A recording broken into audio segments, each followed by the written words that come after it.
Dr. Zakir, are there any particular activities a Muslim should concentrate upon during this blessed month of Ramadan?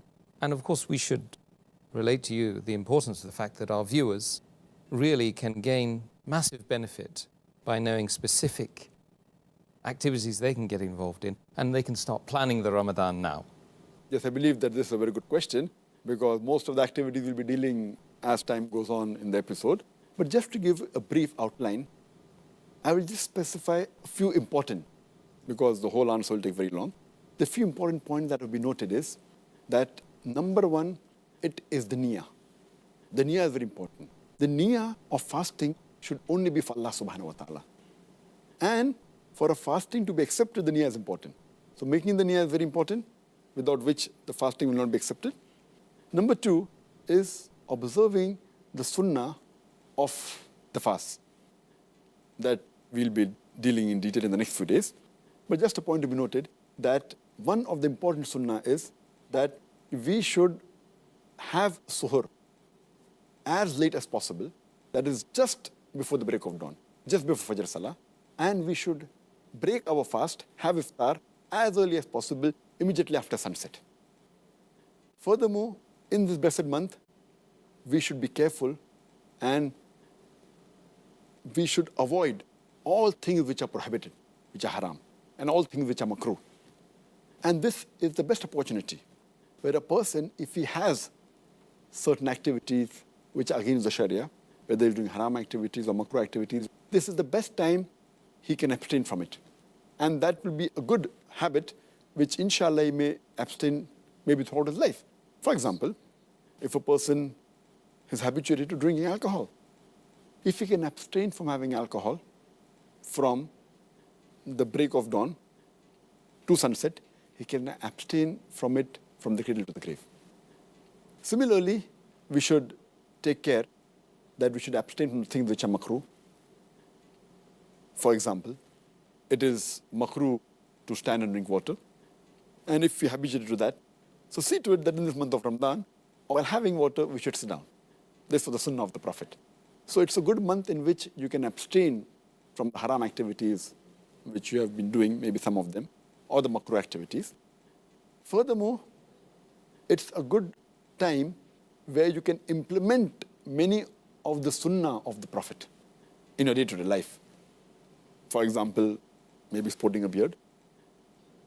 Many Muslims don't have a beard. So it's a good month where you can follow the sunnah of the Prophet.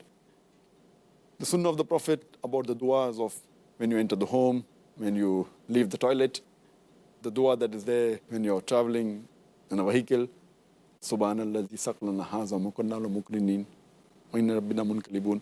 So this is a good month in which you can adopt as much as sunnah as possible so that we can be on the straight path. This is a very good month where you should see to it that you should offer the salah. Not only the 5 times salah, which is the fard, even try and offer as many nawafil and sunnah.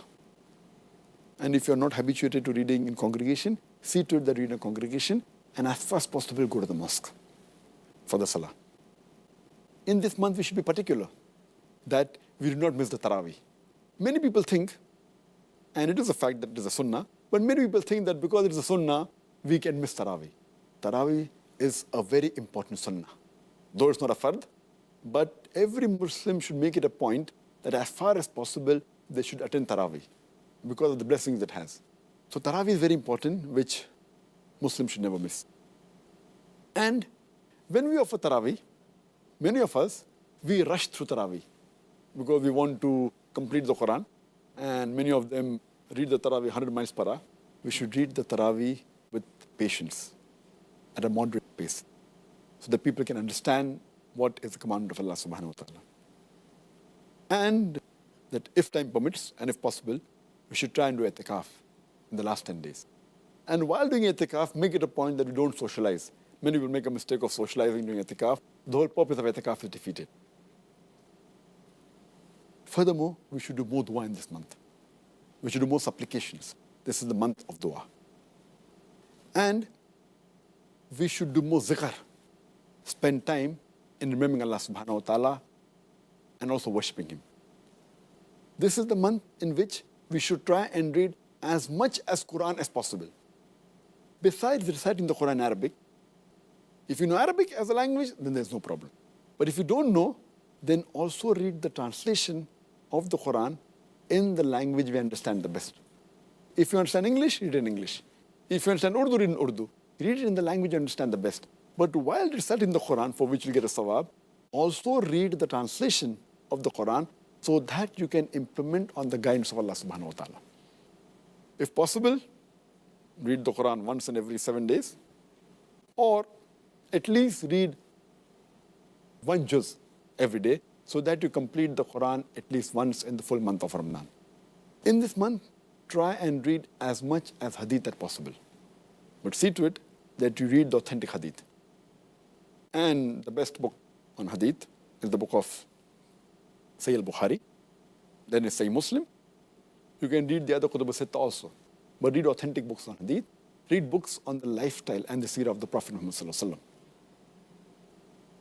See to it that if you have not given the zakat, please give the zakat, which is an obligatory charity. And every rich person who has a saving of more than the nisab level, more than 85 grams of gold, he or she should give 2.5% of his saving every lunar year in charity. That is zakat. And many people, they do not calculate the zakat properly. You make it a point that you calculate the zakat honestly, and it is better to give a little bit more rather than to give less. So calculate it properly and see to it that you give your zakat. And this Ramadan is a month of generosity. It's a month of sadaqah. And you get 10 times more reward for your good deeds. So this is the month where you should do maximum charity. And besides that, we should make it a point that during this month, we should be cheerful. Many of the Muslims, they look dull, they look gloomy.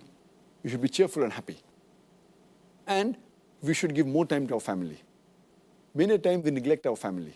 We should see to it that we give more time to our family and do all these activities collectively. We should also have husn saluk to the people around you. That means we should deal with the other human beings with mercy, with love, with care. If they have done some mistakes, forgive them. This is the month of forgiveness. If you have done something wrong to them, ask for forgiveness. Live with the people around you with love, care, and with affection. We should do tafakkul. That means ponder on the things. See to it that you plan your month of Ramadan. Plan it properly. And see to it that you do not waste not even a minute, not even a second. This is the month of gaining. And this month is the best month for self-improvement also. And besides that, you should also make it a point to do islah with your other Muslim brothers and sisters. It's also the best month to do dawah. That is, convey the message of Islam to the non-Muslims. So it's my request to the brothers and sisters that plan your month efficiently and see to it that you utilize every second of this blessed month. Ameen.